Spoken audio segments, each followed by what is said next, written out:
Week 1 is over. Week 2 is about to begin. Oh, it is a MattyDaddy. It is NFTDRAFT.io. We are taking over. You saw the app live week 1.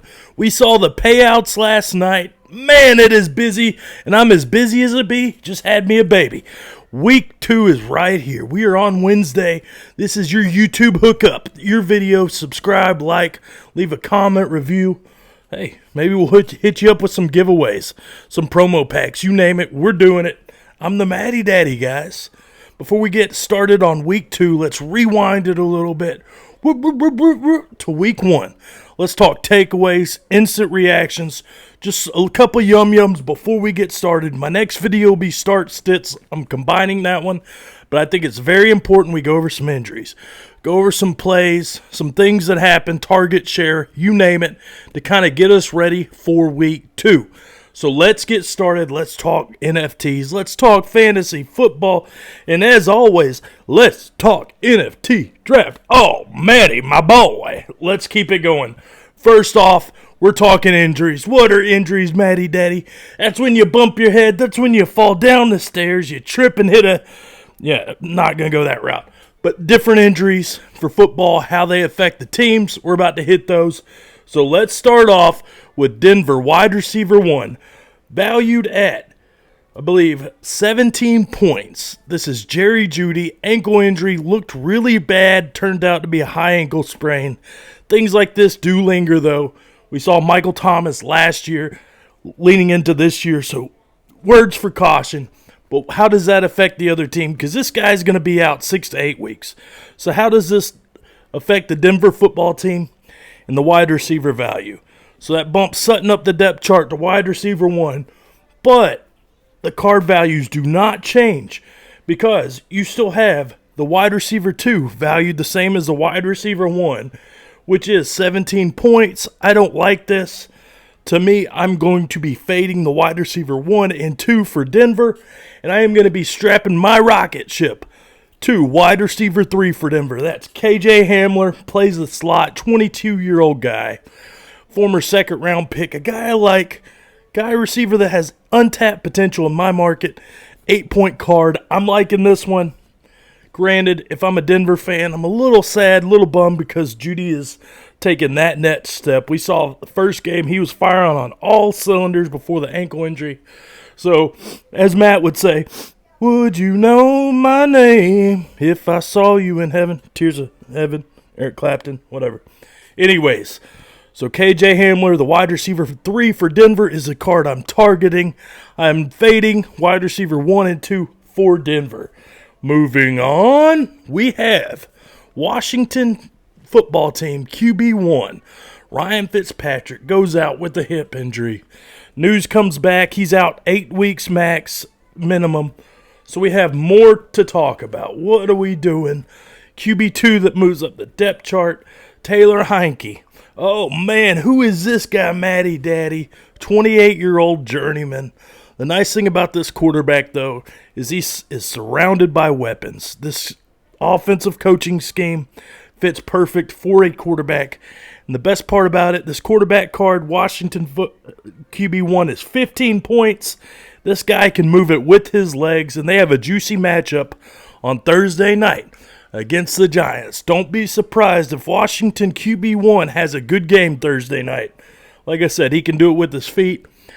Beat up on a Tampa Bay defense that I believe was number 1 overall last year. So things to kind of consider. To me, if anything, this card is still fine on value. If even anything, it got more sexy. Taylor Heineke, a guy to watch out for. Keep your eyes open, your ears awake. Let's go. Let's keep it going, guys. And once again, thanks for tuning in. I'm the MattyDaddy. I'm a little out of my element today. I've just had a baby, going on a few hours of sleep, but I thought it was very important that I brought these fantasy football yum-yums, this NFT draft data, so we can help you win. Let's keep it going. Big shock. You heard me all week hype up this guy as a must start. We're talking San Francisco RB1, Raheem Mostert. Has a torn knee. What's that mean? He's out for the year. This guy is done. In the meantime, Elijah Mitchell, 6th-round draft pick, steps up last week. 19 carries, 104 yards, and a touchdown. On top of that, that leads him into an RB1 territory. For a 14-card play, to me, doesn't matter who San Francisco has as their RB1, I am playing it. This team loves to run. That's what they build their zone offense. Everything, their run scheme is all about moving the chains and running the ball. So if it's Elijah Mitchell, if it's Trey Sermon, if it's Jamaica Hasty, I don't care. I want this card. I am starting this card. I'm firing it up, and I'm ready to ride. So Mostert's out for the year. Pump the brakes on Mitchell a little bit. Sermon will get playtime. Hasty will get playtime.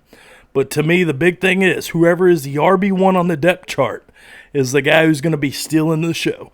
So at 14 points, that's a locked and loaded play every single week. Oh, man, yeah.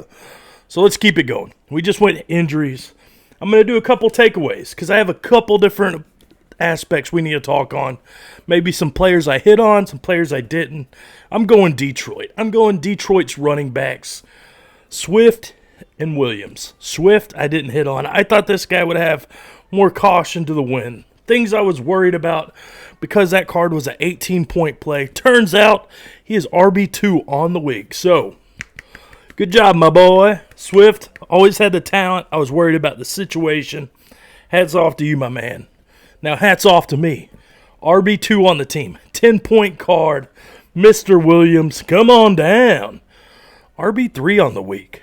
So, golf clap for MattyDaddy. Going forward, both these guys are going to be fed the ball. We saw 40 targets between the two running backs and the tight end week 1 against a stout San Francisco team. Detroit got the win. Props to them. But I see the ball being funneled through these RBs, funneled through this tight end. So if anything, that makes that RB2 card, 10-point card, even more of a play because of the upside to this card. So I'm still firing away on Detroit RB1 at 18 points. The tight end card. But this RB2 is where the value's at, guys. 10 points, and you could get RB1 production from an RB2. Give it to me, and give it to me now. 25 points last week if you would have started the RB2 card for Detroit. Like I said, good things coming from both these Detroit RBs. Play the value game, though. That's how you win. Let's keep it going. More San Francisco talk. Seems like Detroit, San Francisco was like the belle of the ball of these conversations. But San Francisco wide receiver 1, Deebo Samuel, surprised me. This is an 18-point card. But this guy had 9 receptions on 12 targets. That equals out to a 48% target share of this offense's pass plays. Wowie, Maui. That ended up being wide receiver 3 on the week. You know what we call those in the biz?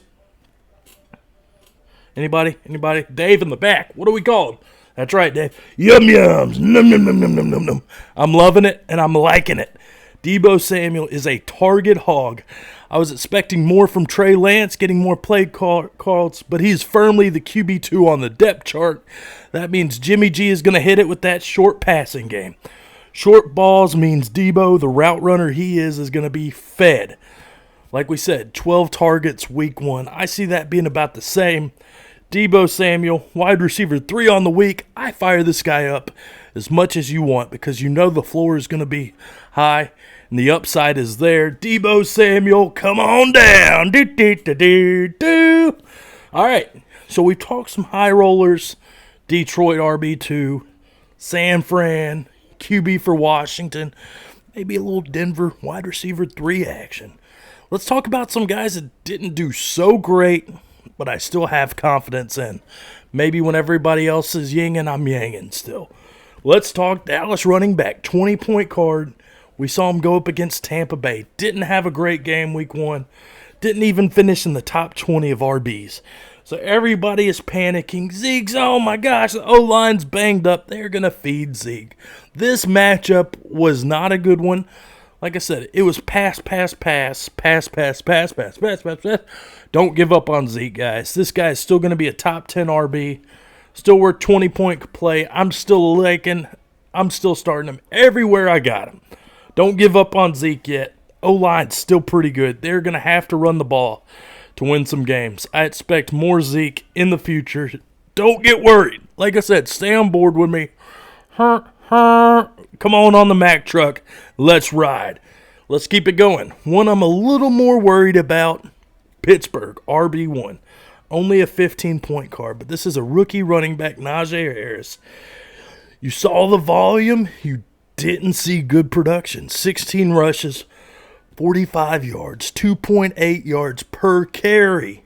Oh, that's not good, especially when you see what Pittsburgh's run blocking was last year, ranked 31st last year in 2020. So what that tells me is these RBs are a little scary in Pittsburgh. Maybe I'm not ready to go fully commit to Najee Harris, Pittsburgh's RB1, or any Pittsburgh RB in the meantime. I didn't like what I saw from Pittsburgh. Granted, they were playing Buffalo, but there is cause for concern with this Pittsburgh Steelers team. Like I said, these are some high-priced cards that maybe I'm pumping the brakes on. You got to show it to me before I'm going to buy in on these players.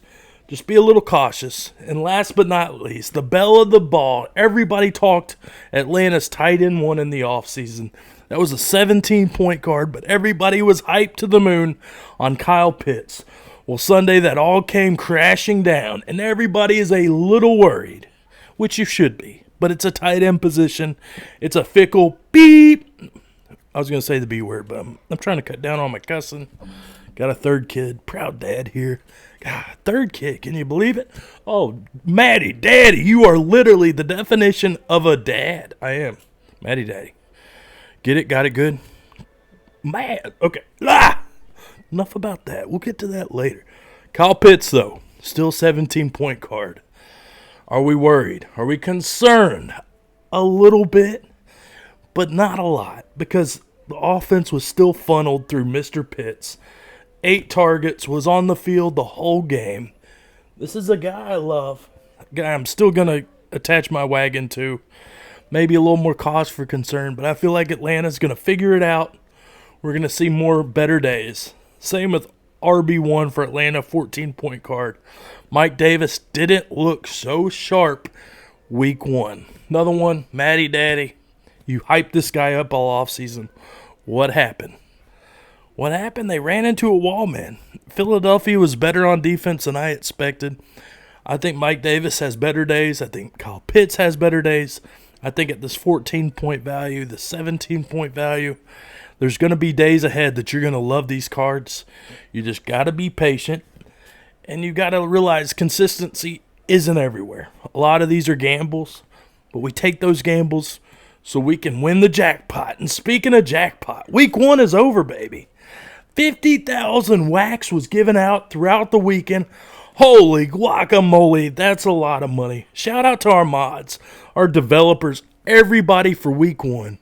We had a couple glitches, a couple kinks in the chain, but our team survived. Payouts were met last night. Everybody is happy. Like I said, guys, and this is week 1 of the start. This is our rookie year, but the best is yet to come. There is a reason we are the future of fantasy, guys. Stay tuned. We got start sits. Don't forget about Dynasty Dorks Days.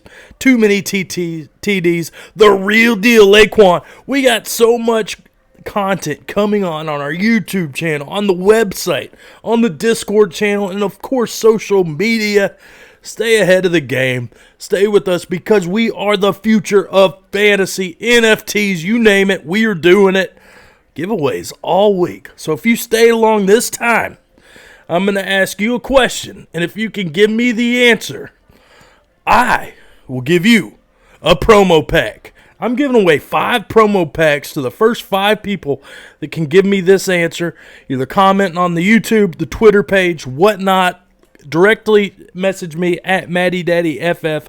I have 5 promo packs with your name on them.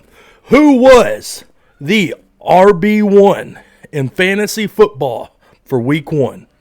I repeat, who was the RB1 week 1 in fantasy football? Right answers only. So, stay tuned, get the answers, get the packs, and let's keep going, guys. It's week 2. We got Washington. We got the New York football team. Woo! New York Blue, Washington. MattyDaddy, give us a guy you're watching this week. I just said it at the beginning of the show. 15-point guard, Washington QB1, Taylor Heine. Oh, Heineken? I don't know.